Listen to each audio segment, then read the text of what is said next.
سورہ انعام میں تقریر اور تلقین کے یہ جو دونوں اسلوب ہیں وہ پہلو با پہلو چلتے ہوئے ہمیں نظر آتے ہیں، لیکن سورت کی ابتدا جو ہے وہ اللہ تعالیٰ کی حمد و ثنا، عظمت و توحید سے ہوتی ہے، اور توحید کے ساتھ رسالت کا بھی ضروری ہے ذکر۔ بتایا گیا کہ منکرین کی عادت یہ ہے کہ رسول اللہ جو بھی دلائل ان کے سامنے پیش کرتے ہیں یہ ان سے اعراض کرتے ہیں، جواب میں جو ہے وہ حجت کرتے ہیں اور کہتے ہیں کہ اس نبی پہ کوئی فرشتہ کیوں نہیں اتارا گیا۔ توحید و رسالت کے بعد بعثت اور جزا کا ذکر ہے، فرمایا کہ تمہیں اللہ قیامت کے دن ضرور جمع کرے گا، اس میں کوئی شک نہیں ہے۔ تو یہ تینوں مضامین یعنی توحید، رسالت اور آخرت، یہ تینوں مضامین سورہ انعام میں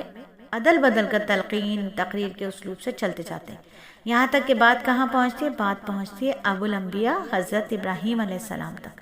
اور اس میں کوئی شک نہیں ہے کہ خلیل اللہ علیہ السلام نے شرک میں ڈوبی ہوئی دنیا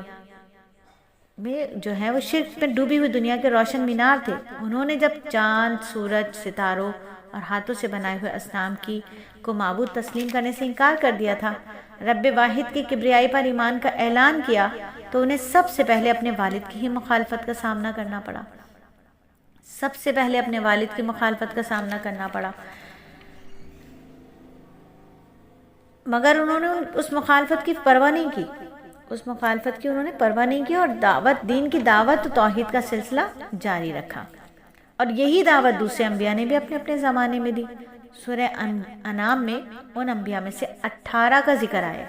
سورہ انعام میں ان انبیاء میں سے 18 کا ذکر آیا۔ اس کے لیے آپ چلے جائیں آیت نمبر 74 سے لے کے 87 تک، 74 سے لے کے 87 تک جب آپ آیت کو غور سے پڑھتے ہیں تو اللہ رب العزت نے حضرت ابراہیم علیہ السلام کا اور تمام انبیاء کا ذکر فرمایا۔ اللہ فرماتے ہیں اسی طرح ہم ابراہیم کو آسمانوں اور زمین کی سلطنت کا نظارہ کراتے تھے، مقصد یہ تھا کہ وہ مکمل یقین رکھنے والوں میں شامل ہوں۔ چنانچہ جب ان پر رات چھائی تو انہوں نے ایک ستارہ دیکھا، کہنے لگے یہ میرا رب ہے۔ پھر جب وہ ڈوب گیا تو انہوں نے کہا میں ڈوبنے والوں کو پسند نہیں کرتا۔ پھر جب انہوں نے چاند کو چمکتے دیکھا تو یہ کہا یہ میرا رب ہے۔ لیکن جب وہ بھی ڈوب گیا تو کہنے لگے اگر میرا رب مجھے ہدایت نہ دے تو یقیناً گمراہ لوگوں میں شامل ہو جاؤں۔ پھر جب انہوں نے سورج کو چمکتے دیکھا تو کہا یہ میرا رب ہے، یہ زیادہ بڑا ہے۔ پھر جب وہ غروب ہوا تو انہوں نے کہا اے میری قوم، جن چیزوں